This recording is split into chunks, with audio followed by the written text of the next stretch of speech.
Tonight, we take a closer look at the heightened financial struggles for so many in the U.S. amid the pandemic, as recent data indicates the number of Americans living in poverty is on the rise. Cindy Van Buskirk, Director of Housing Programs for Catholic Charities of Southern Missouri, joins me now on Skype to talk more about the economic assistance needed there. Cindy, welcome. Thank you so much for speaking with us today.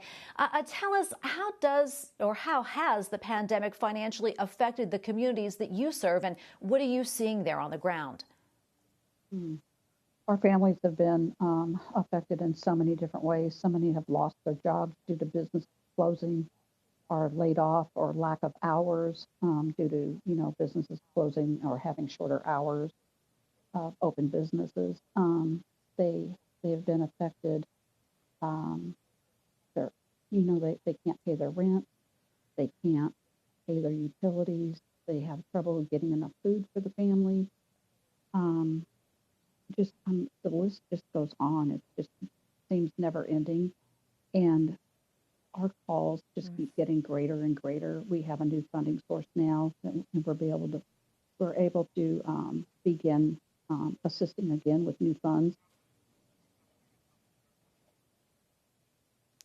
Can you tell us how Catholic Charities of Southern Missouri has been able to help? I know that you recently opened an emergency shelter for the homeless and families and homeless women in need of medical respite. And tell us a little bit more about that and what else you're doing.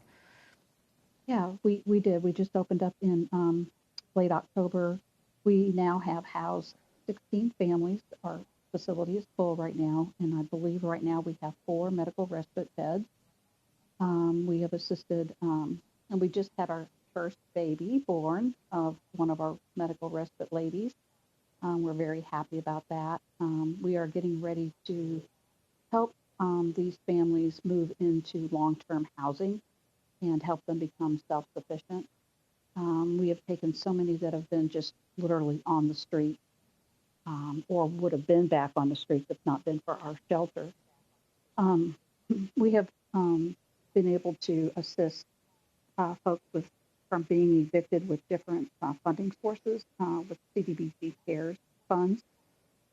We've helped have utilities turned back on. We've helped them to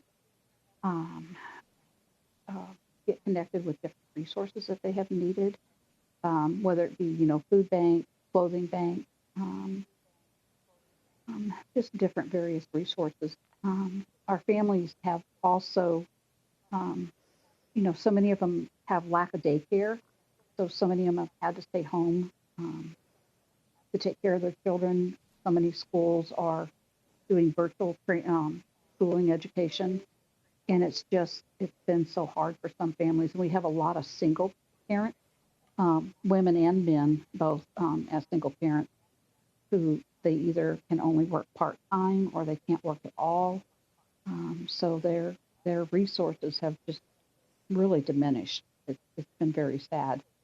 And some of them have even had their cars repossessed. Go ahead. So heartbreaking.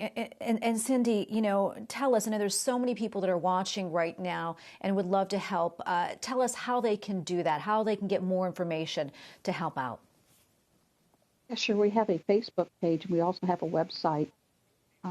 I hope that you guys have that information. But you can donate. You can donate with open-ended, donations. You can actually specify where you would like to see those donations go. And